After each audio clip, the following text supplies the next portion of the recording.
It was nautical. Now, David, you have taken us many places on this show, one way or another, and tonight you're taking us into the woods. Into the woods. So let's make sure you've got a compass in your heel, otherwise we may get lost. I'm going to talk about the eucalypt and eucalyptus, and it's a wide family, and I'm going to talk about three in particular because they have fascinating derivations. And the first is the angophora, which comes in several varieties of eucalyptus, and that literally means goblet I carry, angiophoreo. Now, the other two I want to talk about is the messmate, which is also called Eucalyptus obliqua, I believe, and mess obviously is feeding time, and mate, because the bark was perfect for the swaggies and the shearers who were working through the bush, the bark was perfect for kindling, for a fire, campfire, so ideal for mess time. And the last one is currajong, and it is an indigenous word. I was going to say, it certainly sounds that way. From the Darug people, who were sort of outer Sydney area, and currajong literally means fishing line. And because the Darug people use the bark, because it's that corded, long corded bark, as fishing line, perfect for catching fish. So I'd recommend anyone who's going fishing, get yourself some currajong line and get under a eucalypt, and good luck. Lovely trees, fascinating history to the words too. Thank you, David. Let's have a look at our scores. Jonathan's on 15, Jack just a bit ahead on 23, but plenty of competition in tonight's game. And time for more letters now, and Jonathan, you to choose them. Yes, may I have a consonant, please, Lily? Thanks, Jonathan. R. And another consonant? C. A vowel, please? E. And another vowel? A. And a consonant?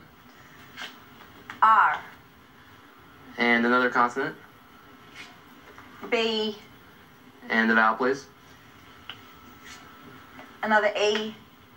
Another vowel, please? I. And finally a consonant. And last letter H. Thank you, Lily. Time starts now.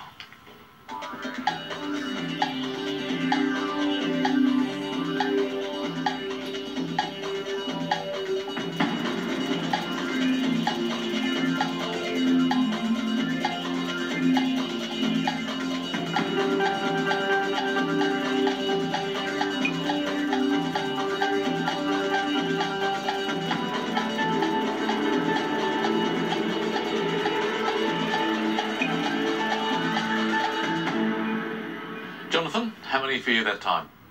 I have a 7. That sounds very promising. Jack? I'm going to say 8. Okay, well, that was a rather hesitant 8, and we keep our fingers crossed as well. Jonathan, what was your 7, please? Reacher. And Jack, your 8? Breacher. Just the B on the front, I presume. Oh, well, actually, yes, I'll leave the spelling checking to David, but what do you think, David?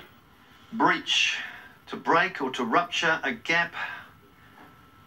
But no listing of breacher, I'm afraid, Jack. It would need to be listed because it is a breakaway from the head word. Would need to be a run-on entry. It is not, which leads us to reacher, which in this case, Jonathan, it actually obeys that rule, and reacher is there. So well played. So some nice work over here from Jonathan. What did you come up with, David? Well, in fact, I reached for an 8. It wasn't there to be found, but I did find beacher, which is a surfy slang for a wave that takes you all the way into the shore. Thank you, David. But good work from Jonathan for 7 points. He's now on 22, which means that Jack is only 1 point ahead. So, Jack, a little bit of pressure in this round for you. What would you like? Could I have a consonant, please, Lily? Thanks, Jack. Let's start with C. And a consonant, please. S. A vowel, please. O. A vowel. A. And a consonant, please. R. A vowel, please. E. A consonant, please. T.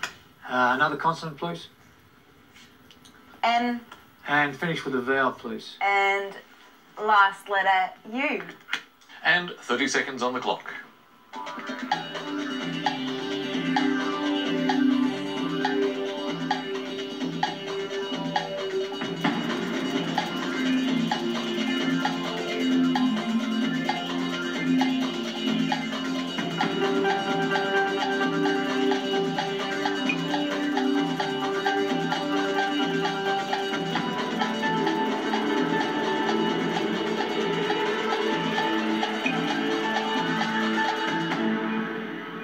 How many did you get, Jack? I've got 7, Richard. Well, Well done. What about you, Jonathan? I have an 8.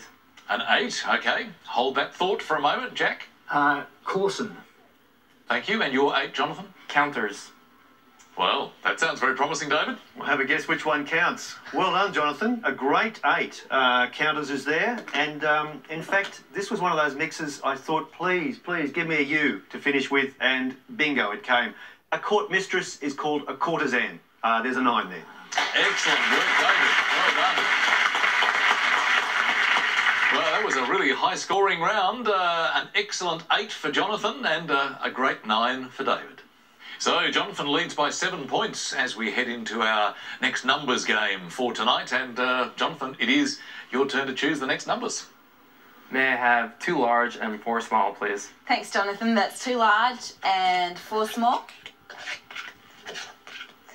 And our numbers are 9, another 9, 1, 10, and the 2 large, 25 and 75. And the target to reach is 950. Thanks, Lily. Let's head there now.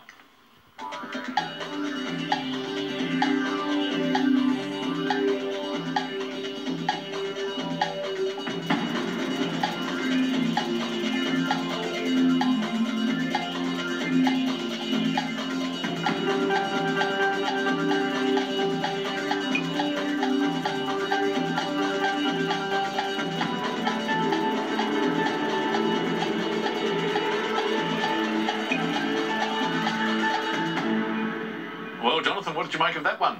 I have 950. Very nice. And Jack, you too? Yeah, me as well. Excellent work, Jonathan. Take us through your method, please.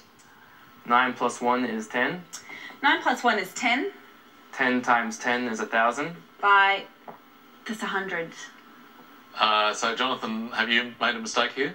Yes, it appears I have. Okay. Well, we'll have to move on from your solution then. And, Jack, take us through your method, please. 75 minus 25. 75 minus That 25. gives you 50. Yep. And 10 plus 9 is 19. By 10. Oh, no, sorry. No. Oh, yes, by 10 plus 9, yes. Yep. Yep. So 50 times 19 is 950. 950. Well, a very neat, very elegant and very efficient solution. What do you think of that approach, Lily? I did it the same. That was the best way to go. A very good result for Jack and the 10 points that he needed to get back into the lead. Jonathan now on 30. Jack only 3 points ahead on 33. As we head into our next break, and of course another word mix for you, this time elm abyss. And the clue, Henry Ford's inventive line. See you in a moment.